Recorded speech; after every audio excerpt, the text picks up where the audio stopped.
families, creating a lifetime of memories.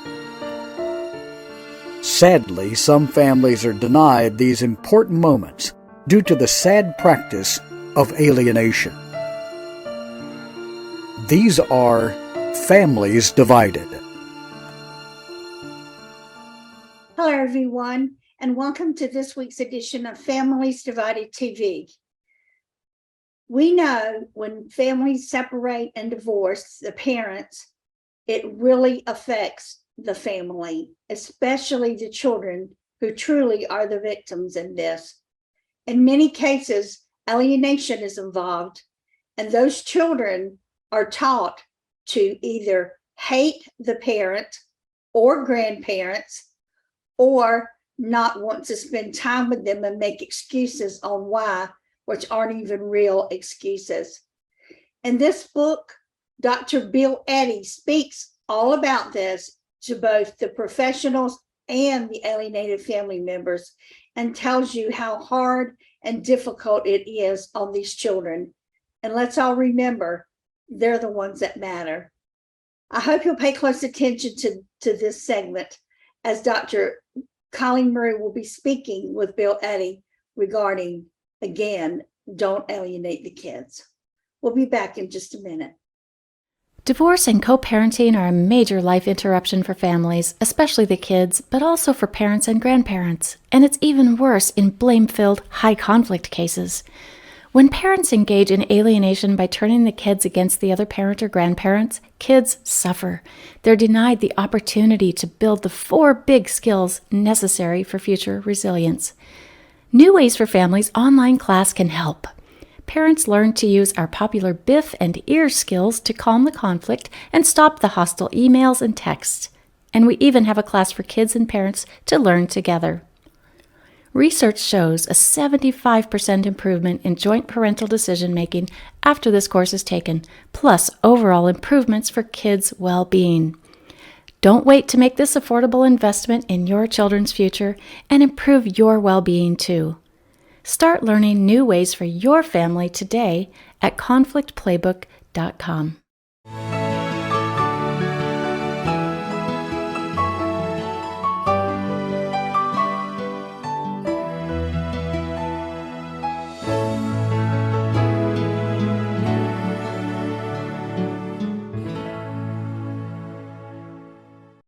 Hello, and welcome to this month's panel on Family Divided. Today, my guest will be Bill Eddy, and he will be discussing his book, Don't Alienate the Kids. Hi, Bill. It is such a joy to have you with us today. Thank you, Colleen. I'm glad to be on. Great. And I have to tell you that I'm a big fan of your work, and I believe that I have every book you've ever written, or pretty close to there. And one of the things that I enjoy the most about your books is that you have such a wonderful talent for being able to take complex issues and putting them into plain English so that it doesn't matter if your reader is a professional or a parent, the material is easy to understand and apply. So I just think that is wonderful about your work, and I so appreciate it when I'm recommending your books to clients of mine. Mm-hmm. Great. So I believe that that we're on a difficult journey when we find ourselves having to read these types of books that don't alienate your children, and but BIF and EAR, and I believe that those books help us to find our way through, and I think a lot of times when people are reading books like this, they often think to themselves, how did the author get involved with working with these type of materials or these people that they're talking about in their books? And so can you tell us a little bit about how did you get involved with all of these high conflict personalities and situations? Well, I, in many ways, started out as a social worker, and I became a clinical social worker, did child and family counseling in hospitals, outpatient clinics. But I really like conflict resolution. I like solving family conflicts, and decided to become a lawyer so that I could do mediation.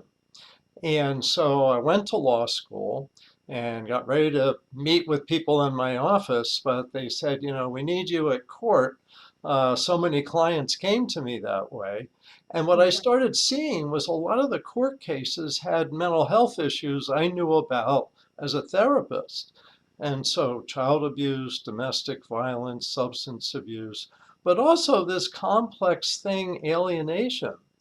And because I'd worked with kids who were abused and I'd worked with kids who were caught up in some high conflict divorces, I started realizing that what we're really seeing in many ways are mental health problems, and that the solutions in many ways are counseling types of solutions, things that people can do to help themselves.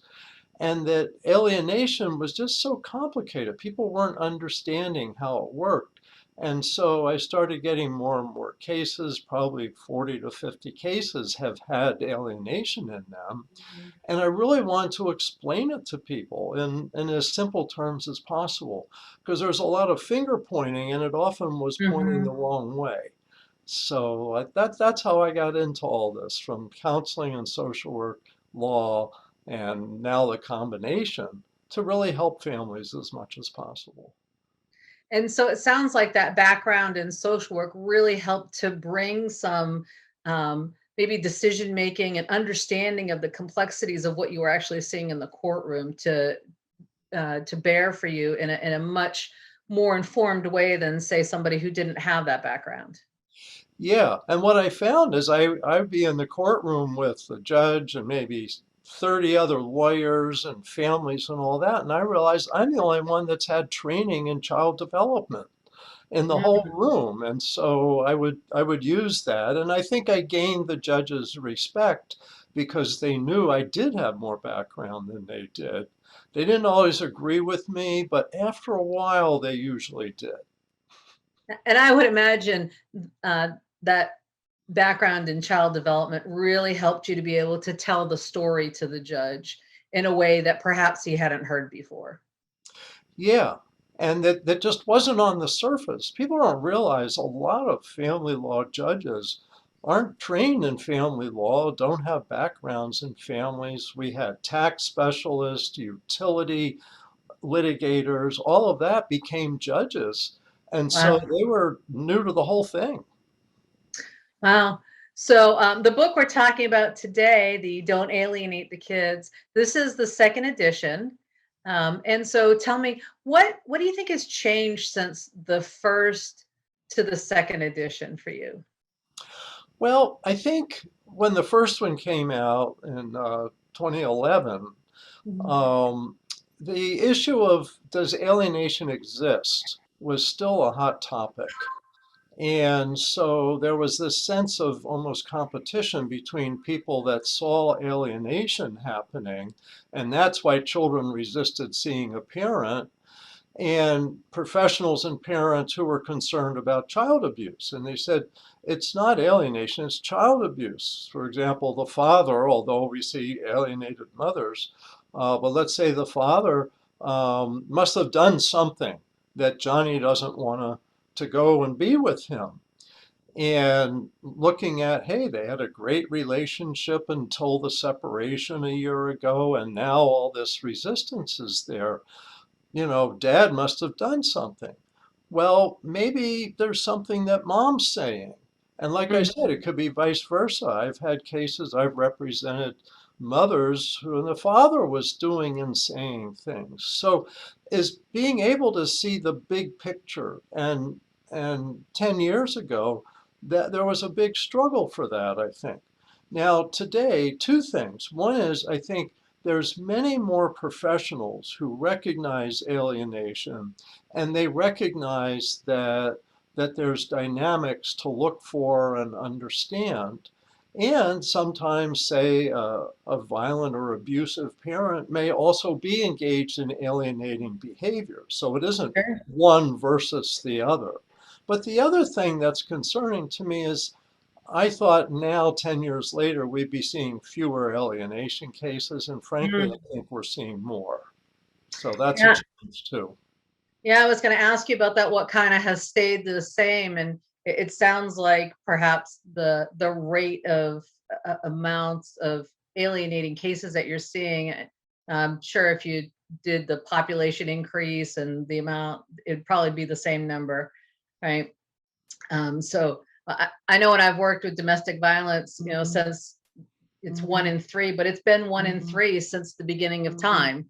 Right? That hasn't changed. And so it sounds like it's the same thing with the alienation. It sounds like the numbers, even though they look like they're increasing, statistically they're staying about the same. I wish someone would really do a study of that, because it's hard to tell. And it may be because of working in this field, hearing about more cases is always common. Yeah. So in your book, you discuss the concept of emotions being contagious, which is just a fascinating chapter in my mind. Can you explain that to our audience? Yeah, I think that's a key thing to understand. In many ways, I think the biggest force driving alienation are unmanaged emotions. And so if a child is around a parent who's highly distressed, tearful, angry, maybe yelling, throwing things, just all of this, and they associate that with the other parent, they're going to dislike the other parent because they look what you're putting my parent through. Look at what's happening here. And so the emotions, the child absorbs the emotions. And in many cases, in order to calm down the parent, because they can't tolerate the intensity of the emotions, is like they agree with the parent. And so what we see is when you kind of reach that maximum of emotional tolerance for a child, is they just can't resist but absorb the emotions, and they start saying the same things as a parent say without those emotional boundaries. And they're not even thinking about it. And I've had many alienation cases. You ask the child, well, why don't you ever want to see your father again? I don't like the way he wears his hair. Or why don't you ever want to see your mother again? Well, she's no good at math. And what's happening is the emotions have been absorbed, but there isn't information that comes with it. So they kind of search for what could be the reason that I have these intense negative emotions towards my parent.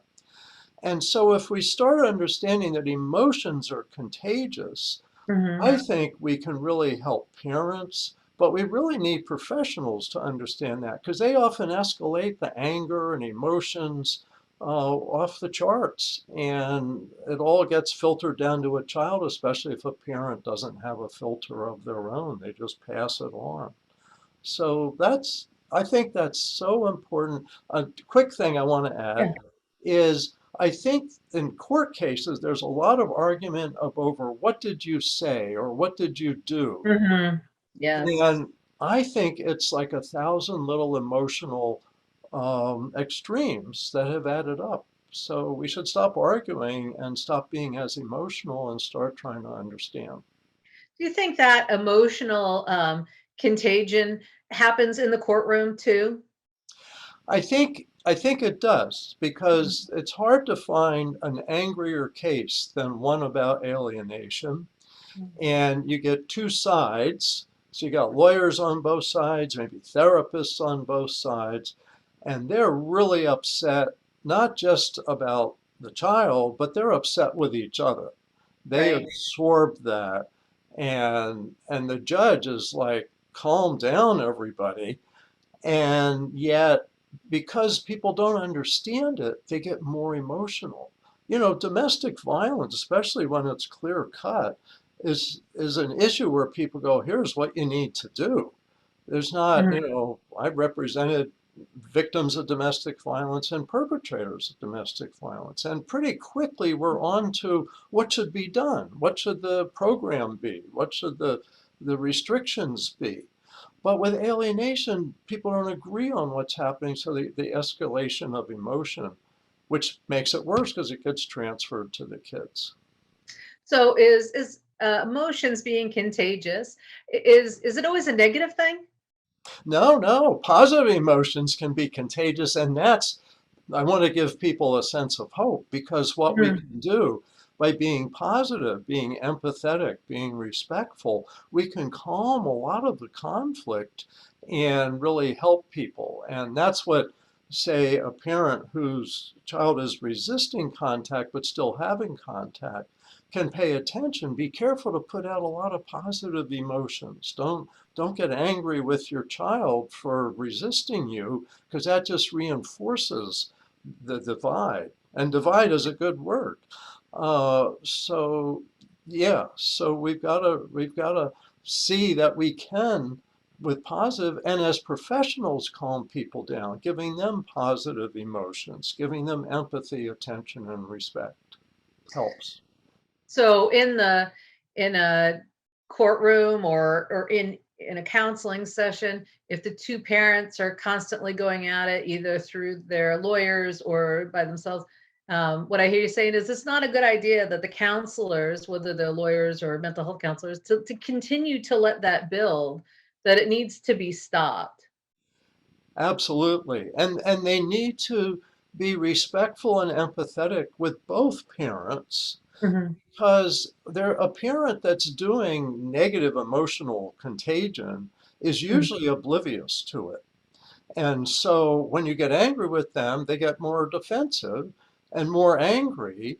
And that's the problem. We want to say, we need both of you to say three things positive about the other person. Mhm. Three ways you're going to protect the child. And I teach judges that. I say, Mhm. because I get opportunities to speak at judges' conferences and trainings. And I'll say, ask the parents to tell you three positive characteristics of the other parent Mhm. and three ways they're protecting the children from their upset emotions as they go through this process. Now, my guess is there's maybe 5 judges that are actually doing that, but I really recommend that, because if you start out with taking the tone down, now let's look Mhm. at what are the problems, what are the solutions. Right. Yeah, that I know you talk about this in your book, and I can't tell you how many times I've seen it myself where the judge starts to reprimand the parents and things start to just they seem to just spiral out of control quickly after that. Yeah, I have an example in the book that I use a lot. And that is, I once came into a case very late in the case, like a year or two after the divorce, and and actually a judge who was a neighbor of a woman who was having difficulty said, go to Bill Eddy. And so she hired me. And what had happened, her 15-year-old daughter had written a letter to the father saying, I no longer want to have a relationship with you. I'm Mhm. done. And so the father, took the mother back to court. There was a history, like a year earlier, a lot of stuff in court. And so the mother had been reprimanded that she was negatively impacting the child. She was saying negative things about the father a year earlier, and that she Mhm. needed to stop talking about the father. So when I got her, I realized this mother has been very careful not to say anything about the father, but she's highly anxious and can't control her anxiety. And we're in court, and the judge says, I know what you're doing. You're teaching your daughter negative things about the dad. And and the dad was angry and the mom was anxious. And I said, Your Honor, I really believe a year ago she really has stopped talking about the dad. Um, but anyway, his anger, I think, didn't help because he kept her anxiety high. Father's anger was high. They had reconciliation counseling between the daughter and the father, Mhm. and that usually doesn't work. And so I realized there's a mother's anxiety. She's not even angry, she's anxious, and the child's absorbing it, and she's not saying anything, but the child's absorbing it. That's why you have to have both parents involved in any treatment, really, I think, for alienation. Sure, sure. I always like to start with like let's see if we can co-parent before we add any children, because maybe if we co-parent, maybe we don't need to add the children into this right now. Maybe things will settle down if you could just co-parent. Yeah, good co-parents will be able to do that. And that's part of what I put in the book is I aimed it for reasonable parents and Mhm. professionals. And hopefully they can behave in ways that help reduce it for the other parent. Yeah, absolutely. Again, it's a as you can see behind me, "Don't Alienate the Kids" is a staple in my own library, and I recommend it all the time. Bill, can you tell people where they can find the book if they wanted to get a copy? Yeah, it's easy. So they can come to our Institute website, highconflictinstitute.com, or they can get it on Amazon or any bookstore. So, yeah, some bookstores don't necessarily have it in stock, but they order it. So, really, it's real easy to get. And it's pretty thorough. The first half is talking about the dynamics, what is and isn't alienation, how it happens, etc. Second half is really what to do, so that if you're dealing with a parent on the other side who's lacking emotional boundaries, exposing the child to a lot of upsets and all of that, things that you can do, messages you can give, because a reasonable parent can really help a child develop more of a balance. I talk in there about the 4 big skills for life, and that these 4 big skills can really help people. Flexible thinking, managed emotions, moderate behavior, and checking themselves. And that learning those skills, one parent can actually reduce the temperature and hopefully have a positive influence so it doesn't get too bad.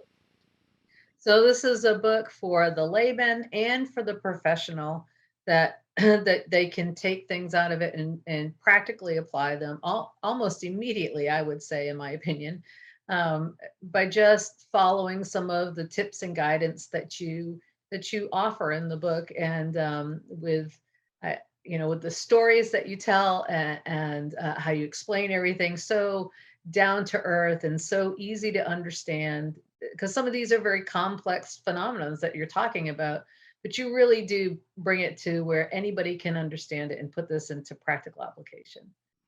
So love the book.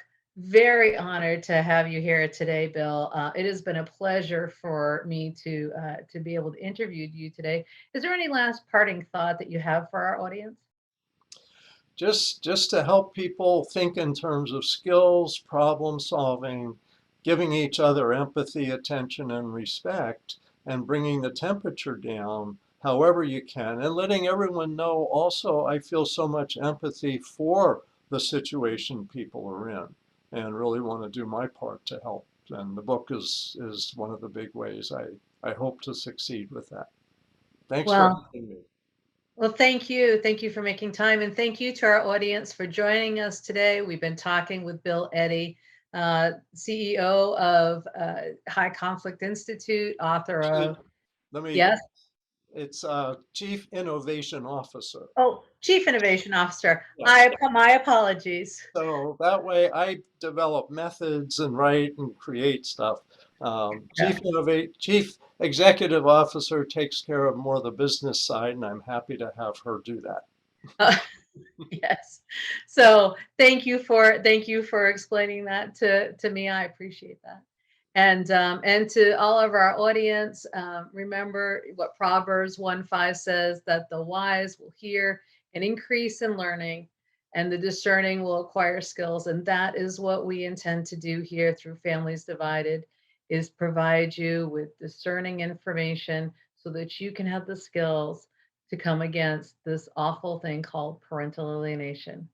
Thank you for joining us, and we'll see you again next time. Have a wonderful day.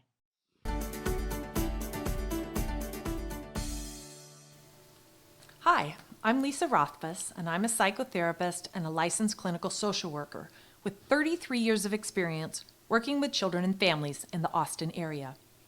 I'm extremely well trained in working with families where parents have lost their relationship with their child.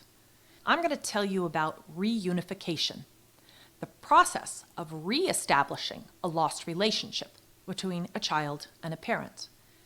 I work with a lot of parents in my practice every day who are experiencing problems in their relationships with their children due to divorce or custody disputes. Let's start off with a few stories about other parents who have found themselves in situations where they have lost their relationship with their children. See if any of these stories remind you of your situation.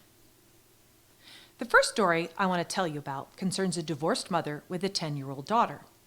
She tells me that every time her daughter returns from a visit with her father, they get into very big arguments. Her daughter becomes very hostile and disrespectful, calling her names and criticizing her. She's worried that her ex is telling her daughter lots of negative things about her, and that this is hurting their relationship. Does this sound familiar to you?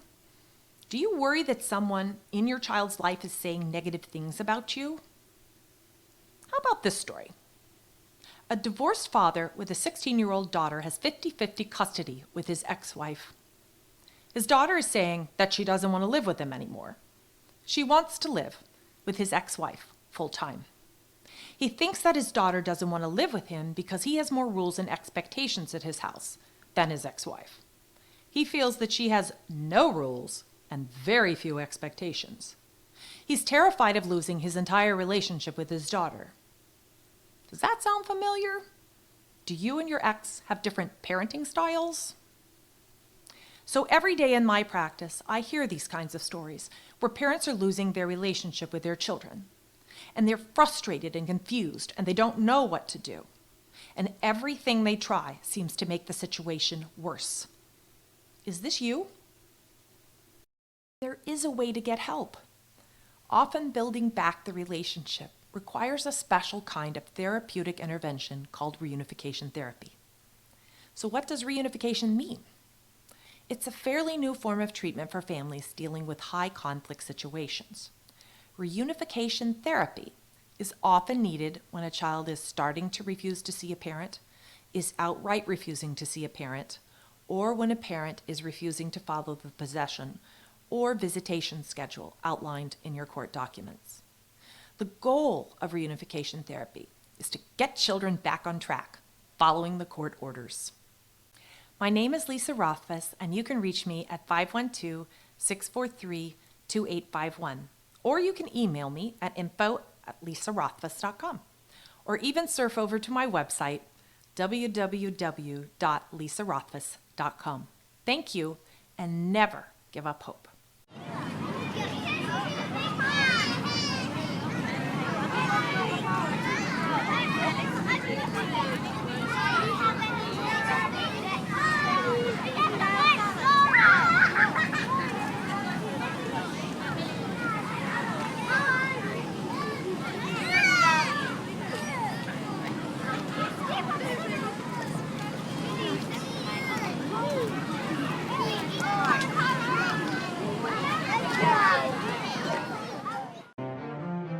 Join us next week on Families Divided when retired Israeli Judge Philip Marcus joins us to talk about the subject of churches, religious organizations, and the issue of parental alienation.